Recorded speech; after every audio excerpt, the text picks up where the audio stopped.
Assalamualaikum warahmatullahi wabarakatuh. Kembali berjumpa para sahabat medsos sekalian. Semoga kita semua selalu dalam keadaan bahagia, apapun kondisi kita. Baik, di kesempatan kali ini saya akan mengurai tentang waris ya. Jadi setelah para nabi wafat, maka bibit ilmunya ya, bukan ilmu. Kalau ilmu kesannya wawasan, tapi bibit ilmunya inilah yang diwariskan. Ya, memang ada hadis-hadis yang seperti contohnya taraktu fikum amroini intamasaktum bihima lan tadillu abada kitaballahi wa sunnati rasulih. Itu ya.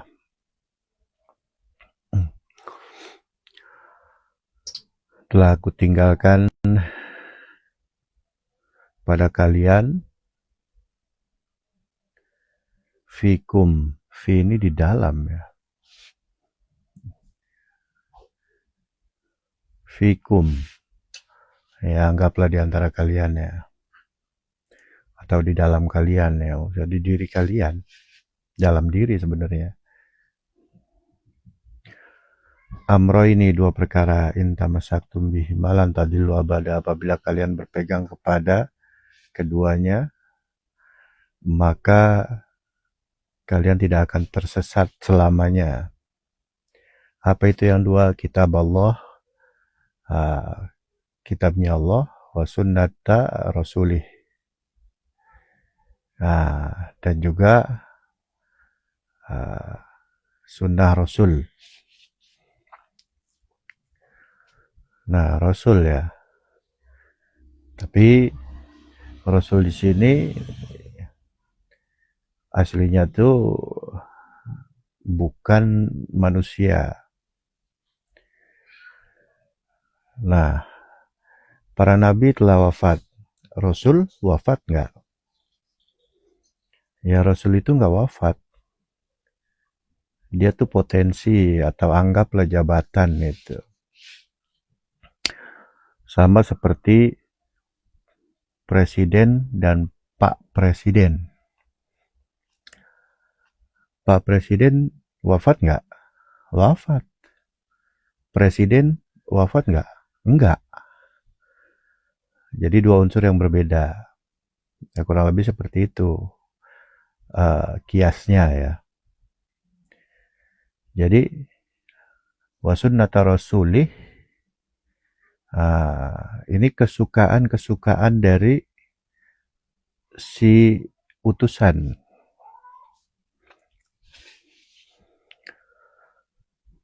Gitu. Misalkan contohnya kita dapat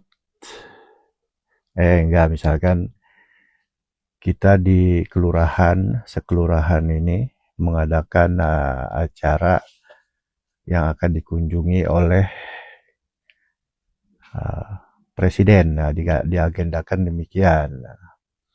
Kemudian Pak Presiden berhalangan hadir, maka digantikan oleh wakilnya, bukan wakil presiden, tapi yang mewakili presiden di acara kelurahan kita gitu.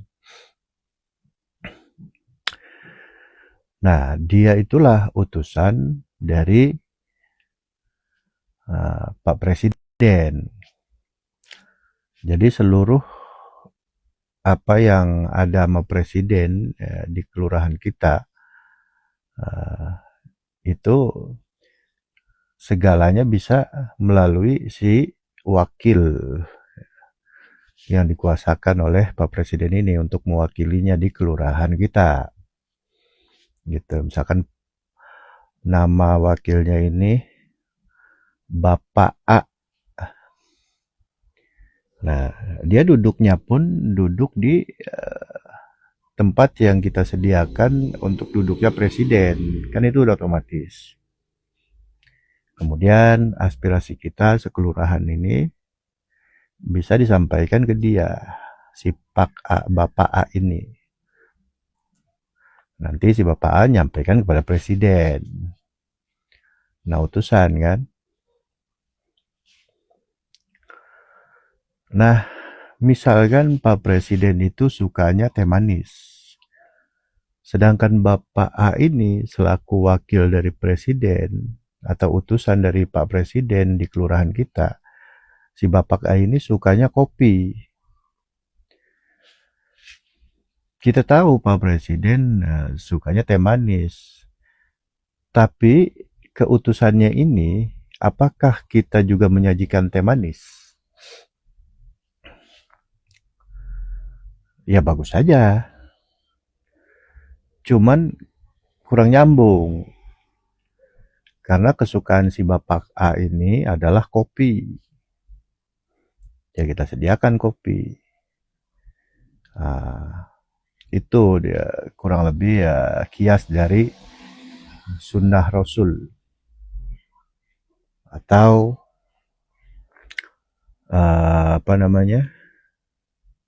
kebiasaan dari utusan gitu. Dan utusan tiap zaman itu berbeda-beda. Utusan yang disebut sebagai nabi itu berakhir di Nabi Muhammad. Setelah Nabi Muhammad ini mau disebut Tuan Guru, mau disebut Kiai, mau disebut apapun sebutannya bebas saja. Yang penting sebutan penghormatan. Tapi dari Allah dan Nabi Muhammad itu menyebutkan paling nggak dua tuh. Satu, waliyah mursyida. Nah, yang kedua adalah ulama. Itu. Nah, waliyah mursyida ini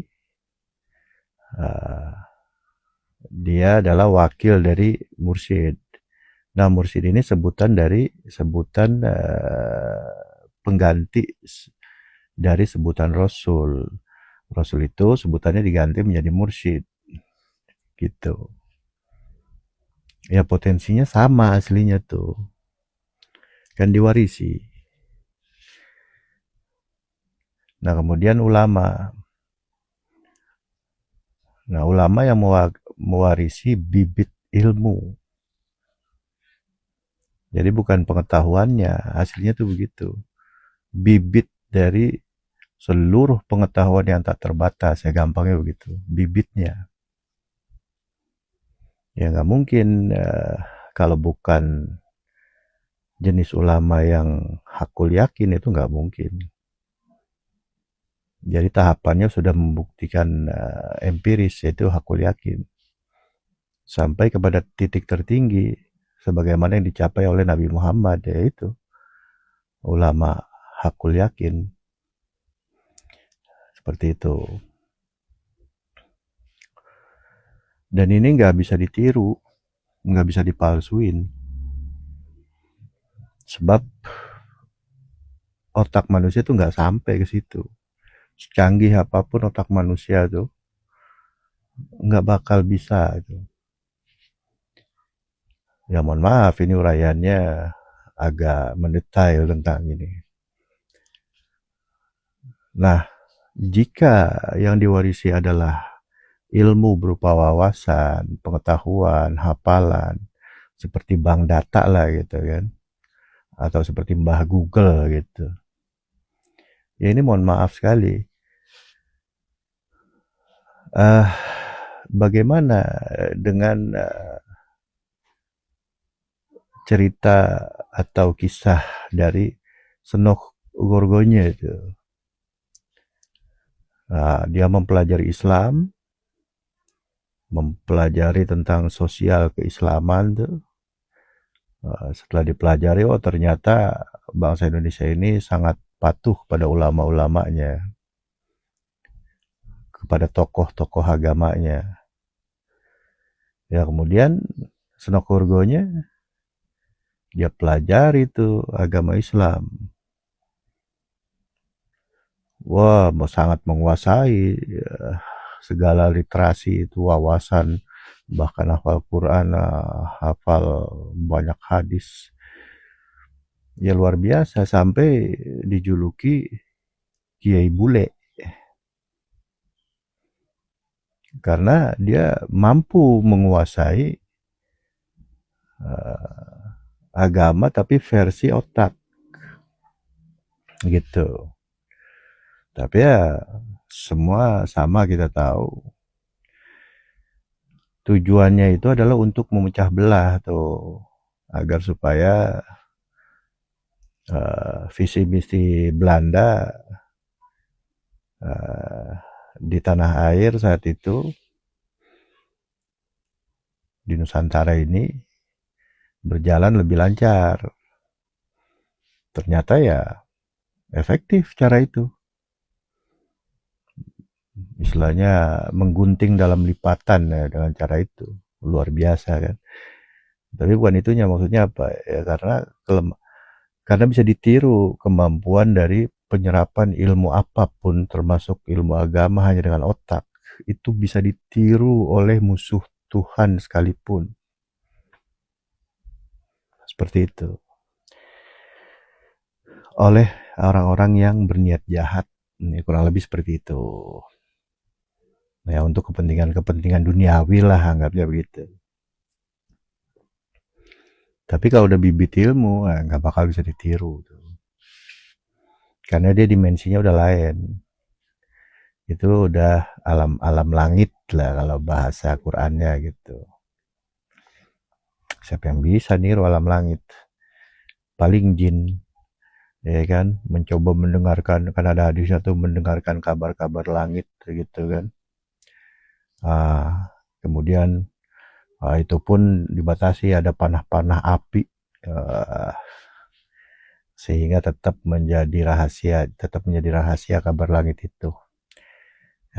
Menarik ya. Yang diomongin tuh langit, tapi hasilnya ilmu agama itu, ajaran Tuhan itu, ya untuk kita praktekkan tuh. Ya Nabi Muhammad dikatakan Al-Quran yang berjalan. Seperti itu kan. Ya mau gak mau, itu kita pun harus bisa terpraktekkan ya. Jadi bahasanya top down, itu kehendak Allah tuh. Makanya saya bahasakan terpraktekkan. Nah kemudian dari kita apa? Ya Allah nggak akan merubah nasib satu kaum sebelum kaum itu merubahnya kan gitu kan. Ya kita berusaha, selebihnya urusan Allah gitu. Usaha apa? Ya usaha untuk mendapatkan ridhonya kan. Nah itu udah unsur langit lah, anggap begitu. Nah itu kan bahasa Quran itu disampaikan di zaman itu untuk memudahkan atau memberi tekanan kepada musuh, ya, unsur langit. Kesannya kan wah tuh gitu. Padahal ya langit dalam diri gitu. Seperti itu. Maksudnya apa? Lapisan-lapisan kolbu. Itu sebenarnya sangat seru sekali di situ. Contohnya, kenapa seru? Ya, seperti Syekh Jalaluddin Rumi kan, qaddasallahu sirrohu. mengungkapkan tentang reinkarnasi. Dia mengetahui sebelum jadi Jalaluddin Rumi itu dia siapa, sebelumnya lagi siapa, sebelumnya lagi siapa, sebelumnya lagi siapa, sebelumnya lagi siapa. Beberapa kali menjadi makhluk-makhluk,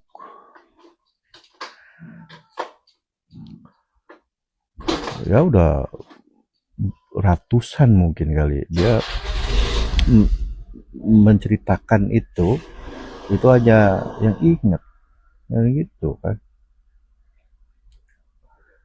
Nah, itu ya saya maksud seru di situ tuh. Ya referensinya ada loh, gitu. Nah, di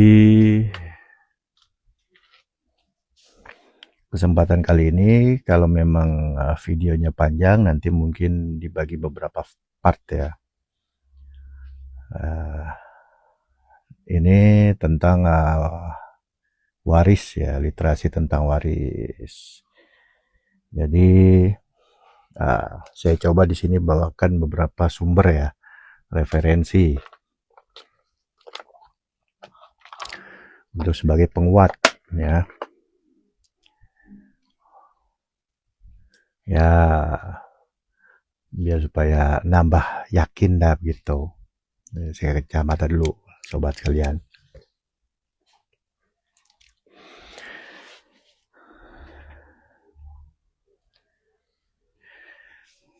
Ya,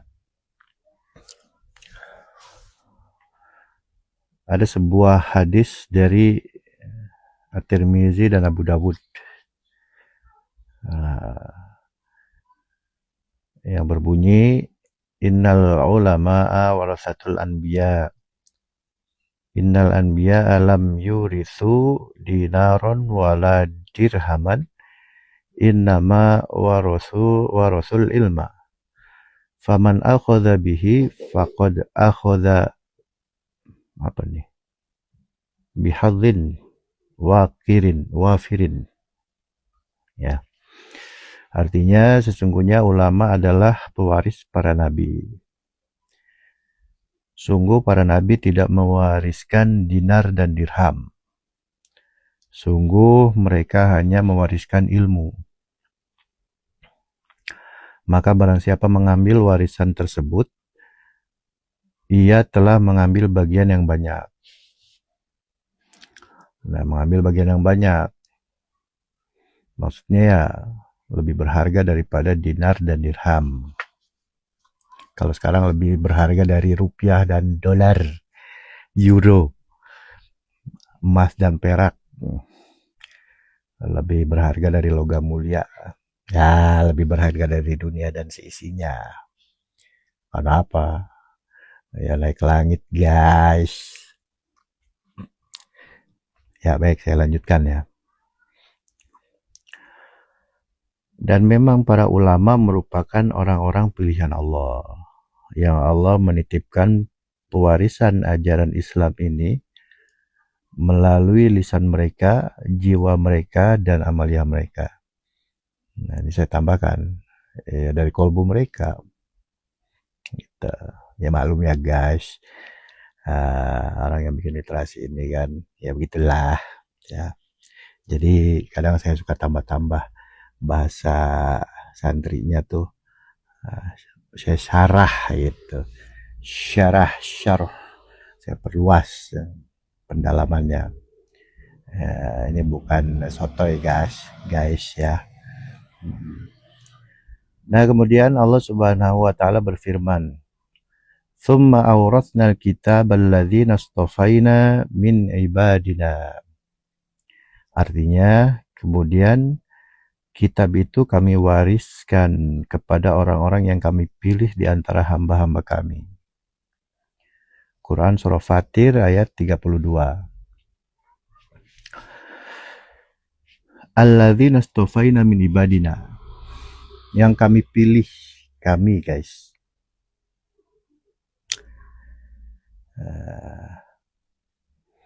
Kami.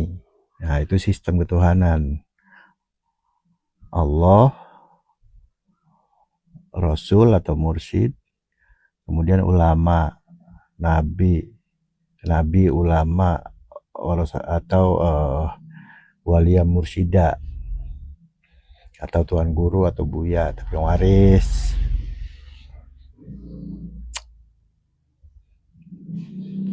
Sistem suci ini yang milih, ya nggak mungkin Snapurgonya dipilih kan. Apa ya dipilih itu berarti Allah itu melihat kolbu. Innallaha la yanzuru ila ajsamikum wa la ila suwarikum walakin yanzuru ila qulubikum wa amalikum. Hatinya yang dilihat.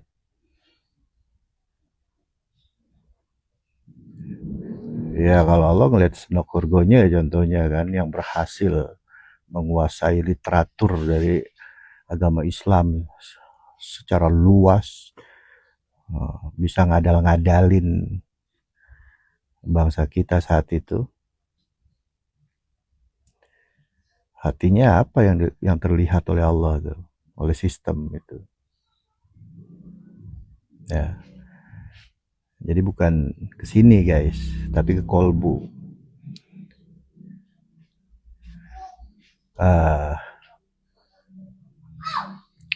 Apa sih kemarin tuh dalilnya saya lupa tuh. Al ilmu fis sudur laisa fis tutur. Ilmu itu di dada, bukan di tulisan ya, atau literatur ya. Kiasakan kolbu dada itu kan. Nah kemudian apa namanya, ya saya lanjutkan ya. Ibnu Katsir dalam tafsirnya menguraikan lebih lanjut bahwa melalui ayat ini Allah hendak memberikan penjelasan. Allah menjadikan orang-orang yang menegakkan dan mengamalkan Al-Quran yang agung sebagai pembenar terhadap kitab-kitab terdahulu, yaitu dari orang-orang pilihan di antara hamba-hambanya, yakni para ulama.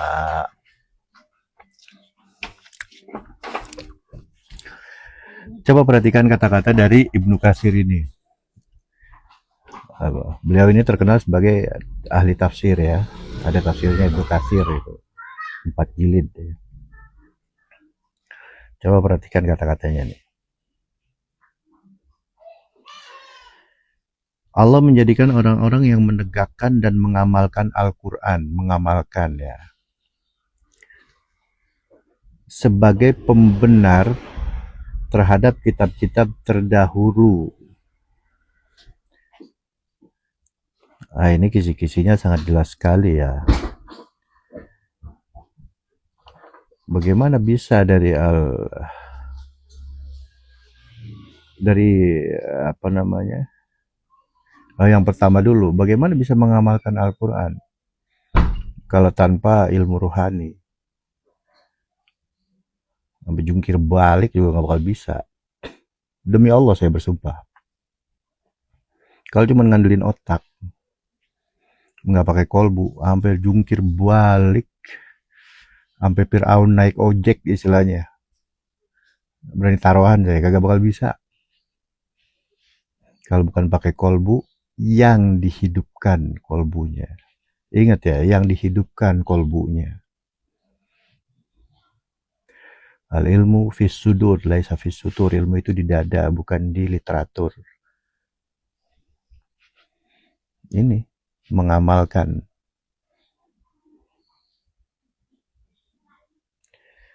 Nah, setelah mengamalkan, ini lebih sulit lagi. Mengamalkan aja kalau nggak pakai kolbu, sampai Fir'aun naik ojek juga nggak bakal bisa. Nah, ya ada yang lebih sulit lagi, kata Ibnu Katsir nih. Pembenar terhadap kitab-kitab terdahulu. Paham nggak maksudnya? Apakah kita cukup meyakini? Ya gue yakin aku Zabur, Taurat, Injil itu dari Allah, kan agamanya samawi, Yahudi, Nasrani ya gitu. Cukup segitu. Ditolak sama Allah tuh. Yakin itu masih otak, daya nalar kita tuh. Innallaha la yanzuru ila suwarikum ila isamikum walakin yanzuru ila kulubikum. Allah cuma lihat hati itu.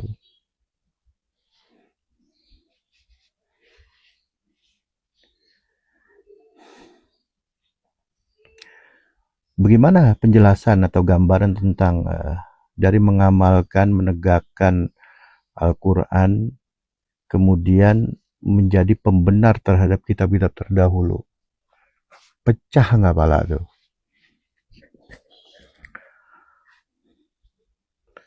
Ini yang di awal tadi saya bilang, bibit ilmunya yang dapat itu. Nah ini hadis Nabi tadi tuh. Maka barang siapa mengambil warisan tersebut, ia telah mengambil bagian yang banyak. Itu arahnya tuh ke situ. Ya gampangnya gini nih, ini penjelasan kalau dari guru saya, ini sangat mudah sebenarnya. Ya, kan ilmiah ya. Nah, ini alam dunia, alam manusia. Ada nggak Qurannya? Ada. Quran yang tertulis 30 juz. Nah, di atas alam manusia itu udah alam gaib, alam kesucian, alam langit bahasanya. Ada nggak Qurannya di sana? Ada. Di Lauhul Mahfuz. Bibitnya dari kitab-kitab suci, bukan hanya Quran berarti.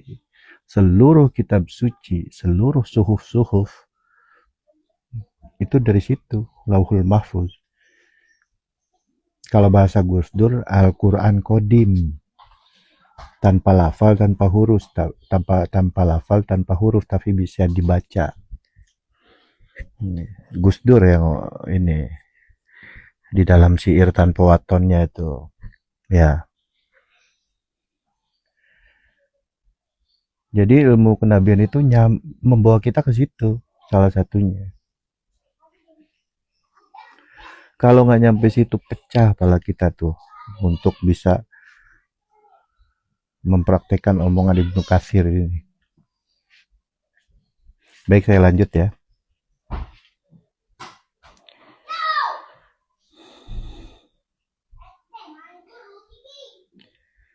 Imam Asy-Syaukani mengatakan bahwa maksud kami atau Allah telah mewariskan kepada orang-orang yang telah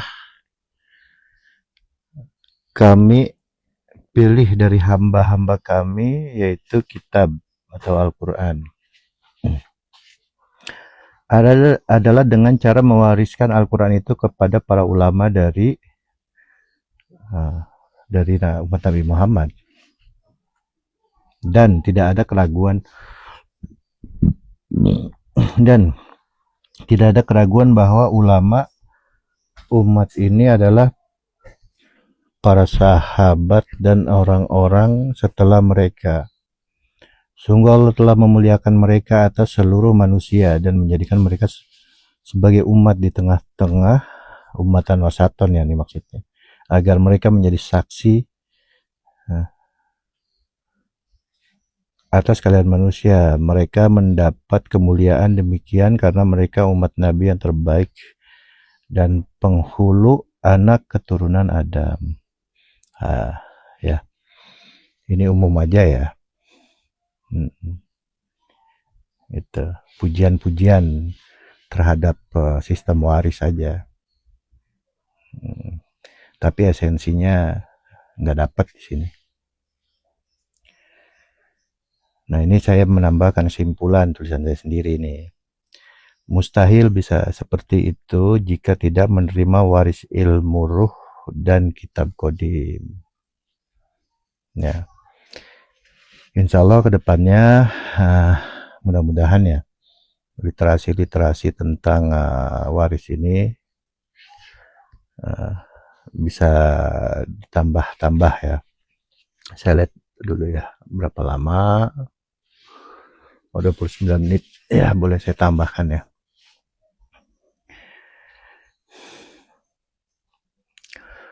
Nah, jadi fix yang disebut waris itu hanya satu ya.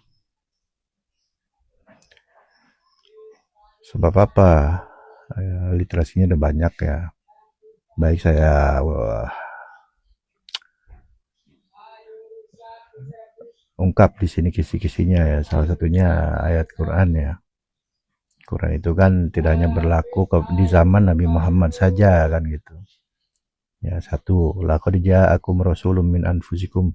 Sungguh telah datang kepadamu satu orang utusan dari golongan kamu sendiri. Yang kedua, wa'lamu anna fikum Rasulullah, ketahuilah di antara kalian, di tengah-tengah kalian, wahai umat manusia tiap zaman, itu pasti begitu maksudnya. Rasulullah, ada satu orang utusan Allah tuh. Ya tapi nggak disebut Rasul, berarti apa disebutnya tadi? Mursyid. Fix, berarti mursyid adalah pewaris asli dari ilmu kenabian. Gitu ya. Dari kafi mayyadillahu fahuwal muhtad wa mayyudlil falan tajidalahu waliyam mursyida. Orang siapa yang Allah berikan petunjuk, maka dia mendapatkan petunjuk itu. Dan barang siapa yang disesatkan, ciri-ciri sesatnya itu falan tajidalahu waliyam mursyida. Dia nggak ketemu wakilnya mursyid. Berarti mursyidnya bukan manusia, guys. Nabi Muhammad dan Rasulullah Muhammad. Nabi Muhammadnya manusia, Rasulullah Muhammadnya bukan manusia, guys. Gitu ya.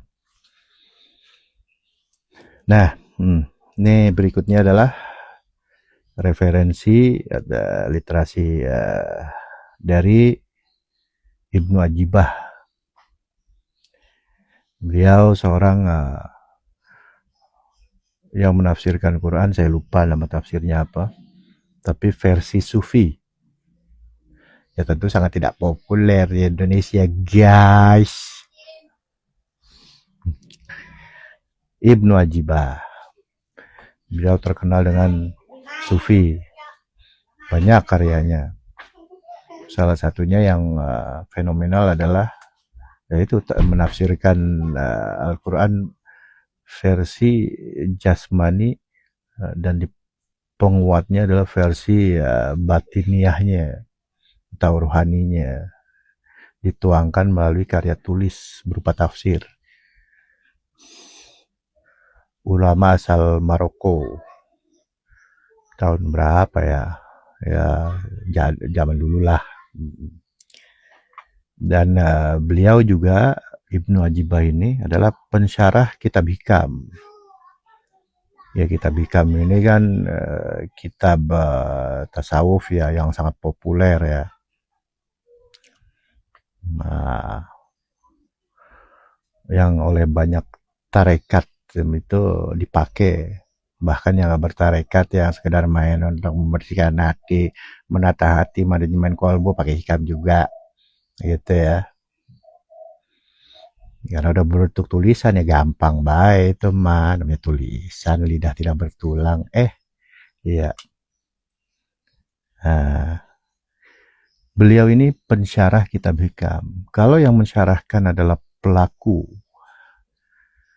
dari pejalan ruhani, itu bisa dibayangkan bobotnya tuh. Syarah itu artinya melebarkan pemahaman. Misalkan kitab Hikamnya 500 halaman. Itu disyarah bisa jadi 5 jilid. Satu jilidnya 1000 halaman misalkan. Ya, bisa segila-gilanya bisa kayak begitu, gampangnya gitu. Atau disyarah tetap satu jilid, tapi 2000 halaman misalkan, atau 1000 halaman, bisa. Nama syarah kitabnya saya juga nggak tahu lagi ya. Ya nggak apa-apa ya. Nah, ini kriteria mursyid menurut Ibnu Ajibah. Cuman 4. Yang pertama adalah ilmun sahih, ilmunya benar. Benar ini apa? Bibit ilmu. Nah itu yang benar. Yang benar itu yang nggak bisa ditiru. Dari maha benar. Gimana nirunya itu, sistem itu? Nah seperti itu gambarannya ya. Nah ini mohon maaf saya bacakan dulu. Cuma 4 kan ya. Nanti penjelasan-penjelasannya ya semampu saya. Yang pertama ilmun sahih, ilmunya benar. Yang kedua zaukun sorih, hatinya terang. Yang ketiga himmah aliyah, semangatnya tinggi. Yang keempat halatun mardiyah, halatun mardiyatun, urusannya hanya tentang keridhaan Allah tuh. Jadi hanya 4 ya. Nanti mudah-mudahan ketemu kriteria-kriteria mursyid atau ulama waris dari ulama-ulama populer ya, seperti Imam Ghazali, terus Syekh Ibnu Athaillah ya, penulis hikam atau yang lain-lain. Mudah-mudahan kedepannya nanti ketemu ya referensinya ya. Yang pertama tadi sudah coba saya urai, ilmun sahih, ilmunya benar. Benar ini nggak lain nggak bukan sebagaimana pemaparan saya di awal tadi. Mustahil disebut benar kalau nggak punya bibitnya. Itu.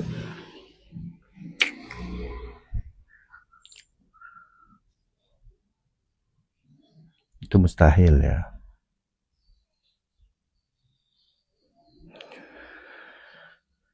Jadi bibitnya ini dia yang megang. Ya secara jasadnya bisa jadi ya Nabi Muhammad, ya mohon maaf, Nabi Muhammad al-ummi kan, nggak bisa baca, nggak bisa tulis, dan tidak mengikuti di awal-awal itu Nabi, di masa muda Nabi nggak mengikuti syariatnya Nabi Isa, Nabi ke-24 kan. Nabi Muhammad kan Nabi ke-25.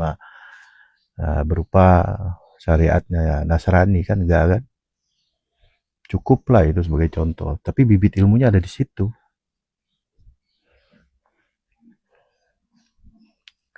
Mau gimana? Mau kita bilang bodoh? Bilang aja kalau berani. Gitu.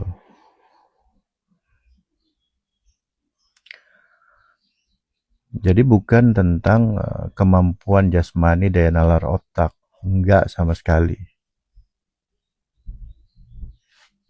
Al ilmu fis sudur, laisa fis sutur. Ilmu itu di dada, bukan di literatur, bukan di tulisan, hafalan apa, konsumsi otak akal, bukan. Karena terbatas sekali otak tuh. Adanya pas kita lahir, nggak adanya kita meninggal udah nggak ada otak kita. Masa mau menjangkau alam-alam nggak ada awal, nggak ada akhir, alam kodim. Fir'aun naik ojek nggak nyambung Jack gitu. Ya baik, yang kedua ya. Zaukun sorry, hatinya terang. Ya kalau hatinya terang ya gimana kita ngehnya? Oh orangnya ramah, orangnya apa? Oh, bukan kerelatifan lah. Nah hati terang di sini itu orang yang mursyid ini sampai kepada puncak dari ilmu hakul yakin. Itu pun kita nggak bisa membaca, gitu kan? Ya. Tapi tetap dikasih tanda-tandanya. Apa tuh tanda-tandanya? Nah itu bersesuaian aja di tiap zaman. Misalkan contoh, kalau di zaman Nabi Sulaiman,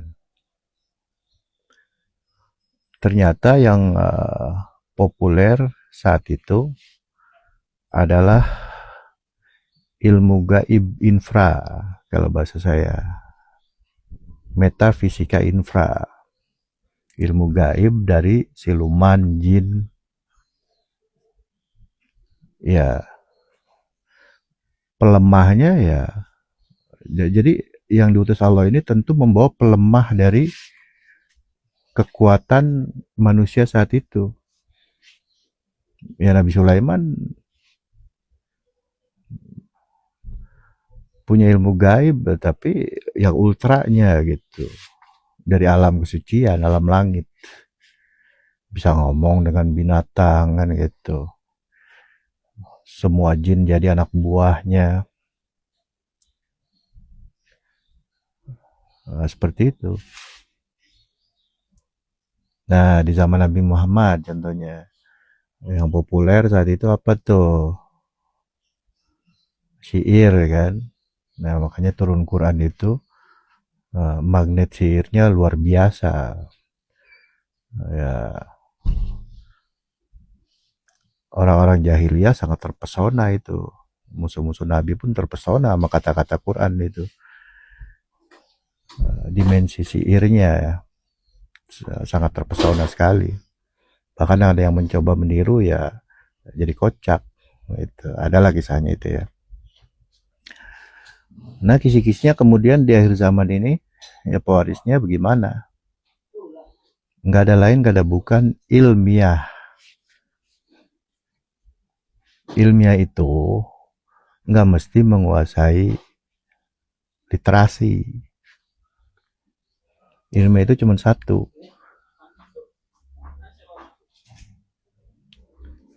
Dia bisa menjelaskan hal yang paling rumit menjadi sederhana berupa rumusan tahapan. Cukup gitu.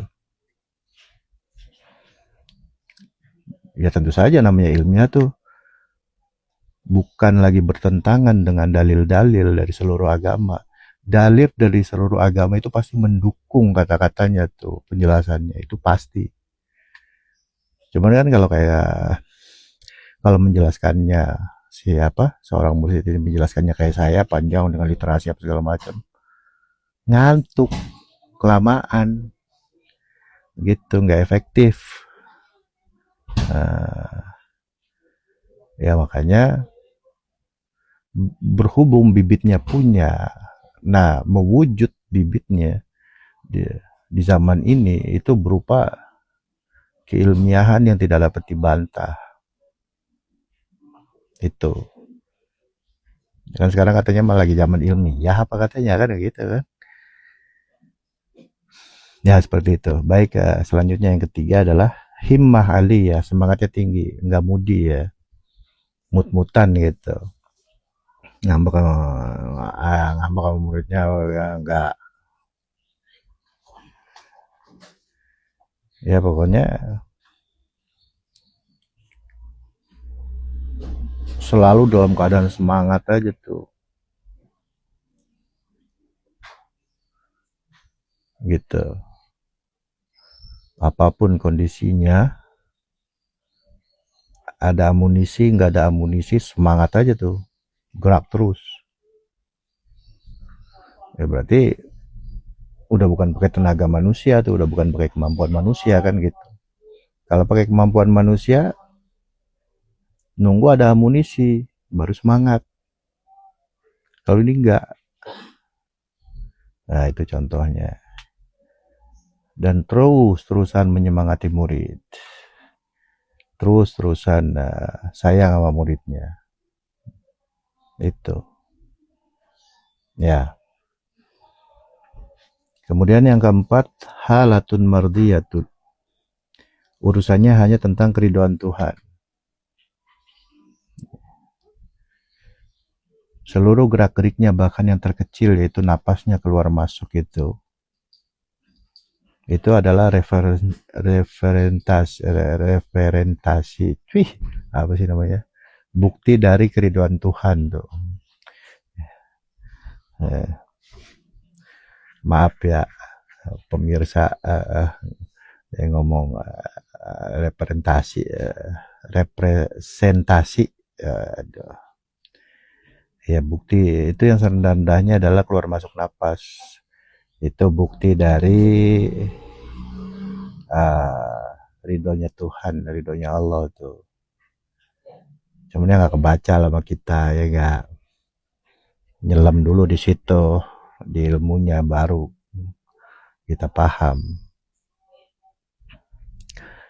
Ya baik, sementara sampai situ dulu. Mohon maaf apabila banyak kekurangan. Salam bahagia, jangan lupa untuk selalu bahagia. Karena hasilnya kita adalah makhluk bahagia.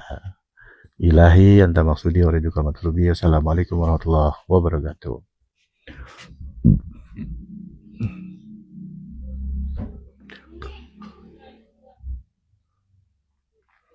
Aduh, rada error ini. Nah,